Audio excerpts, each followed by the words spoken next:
ચલો આજે આ છે ને 2.5 કિલો કેરી લીધી છે અને એ લાડવો કેરી છે ખાટી. એ ખાટી કેરીના અથાણા માટે છે. અને આ 750 ગ્રામ મેથીના કુરિયા છે. અને આની અંદર નાખવા માટે 200 ગ્રામ આખી મેથી લીધી છે. અને આ છે ને તો ગાજરની ચીરો છે, એ પલાળી દઈશ. આની અંદર જ એડ કરવાની છે, એ હું તમને બતાવીશ જ્યારે મસાલો કરીશ ત્યારે.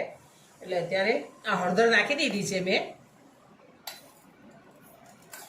અને આ મીઠું નાખ્યું છે.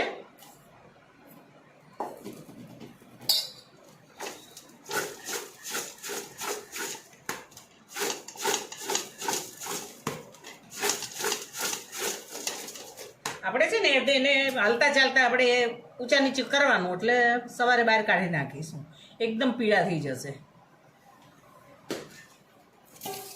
અને આ મેથી છે, એટલે મારી પાસે આટલું ખાટું પાણી હતું એ હું અંદર નાખું છું.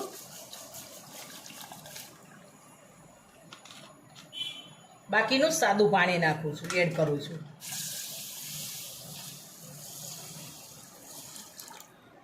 અને આ છે ગાજર, એમાં પણ હું પાણી નાખું છું. આ ગાજર પલાળ્યા ચીરો, આ મેથી છે. અને આ છે ને સવાર સુધી આપણે રહેવા દઈશું, અને સવારે બધું બહાર કાઢી અને કપડા પર પોળું કરી દઈશું. પછી આ મસાલામાં એડ કરીશું. આપણે તો 3-4 ચમચી હું મેથીના રાઈના કુરિયા નાખું છું, કારણ કે આપણે પહેલાં નાખીએ ને તો રાઈના કુરિયા બધા બળી જાય, એટલા માટે પછી જ નાખવાના. હવે આપણે આને ઠંડો થઈ જશે પછી આપણે જે કેરી હળદર મીઠા નાખી છે ને એ કોરી કરી અને આની અંદર મસાલો ચડાવી દઈશું. હવે આપણે આ કાલે મેથીના કુરિયા વઘાર્યા હતા ને, સરસ મજાના પલળી ગયા છે, ઠંડા થઈ ગયા છે. તો હવે એમાં આપણે મસાલો કરીએ. લાલ મરચું છે, કાશ્મીરી મરચું છે,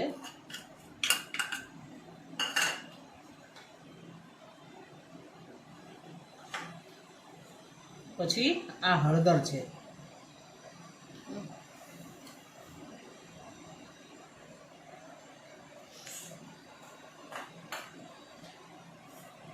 પછી આ આપણે છે ને મરીની દાળ છે, આ તજ લવિંગ મિક્સ કરેલા છે, અને આ કચરી વરિયાળી કરી છે. વરિયાળી થોડી સરખી નાખવાની એટલે ટેસ્ટ આવે.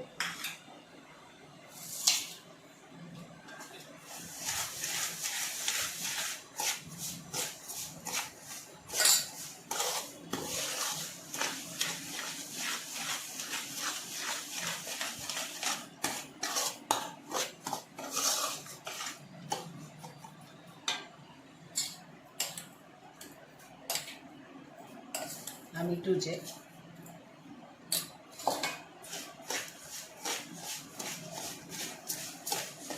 અમે છે ને તૈયાર મસાલો નથી લાવતા, આ ઘેર જ બનાવીએ છીએ દર વર્ષે.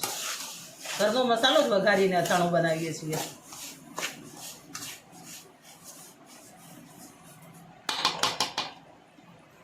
હવે આપણે આ જે મેથી પલાળી હતી એકદમ કોરી થઈ ગઈ છે અને પલળી ગઈ છે.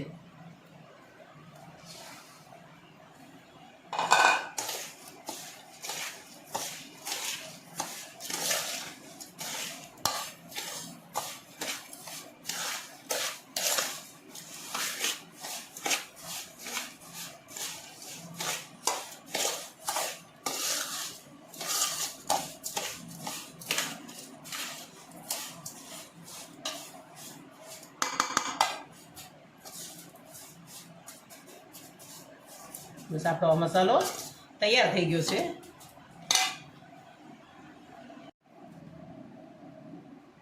હવે આ જો આપણો મસાલો મસ્ત તૈયાર થઈ ગયો છે.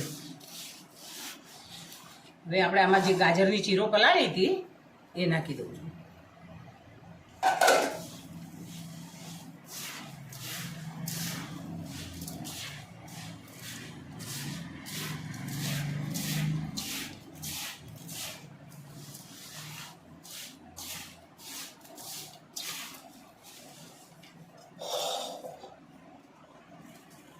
આ જે આપણે થોડા થોડા જે આપણે 2.5 કિલો કેરી હતી ને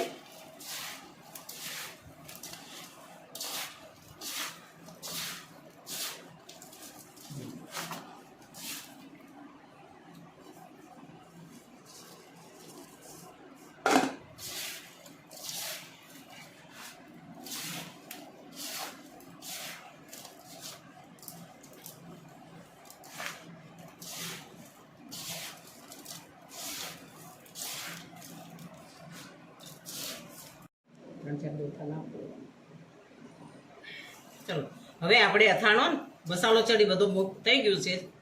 હવે આપણે બહેણી ભરી લઈએ.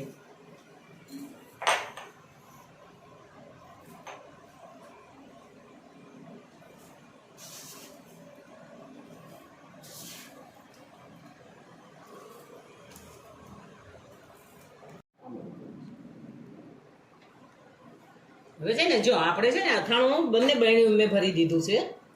હવે આ મસાલો પલળશે ને એટલે અથાણું કોરું પડી જશે. એટલે આજે હું તેલ ગરમ કરી દઈશ અને આ અથાણું ડૂબે ને એટલું તેલ આપણે ઠંડુ કરીને નાખવાનું એટલે આપણું અથાણું સારું રહે. હવે આપણે આ તેલ ગરમ કર્યું હતું ને એ ઠંડુ થઈ ગયું છે.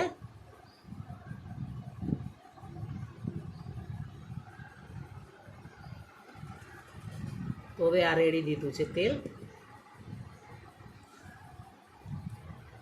હજુ પણ જો આ તેલ મસાલો પોસાઈ જશે ને તો નાખવું પડશે.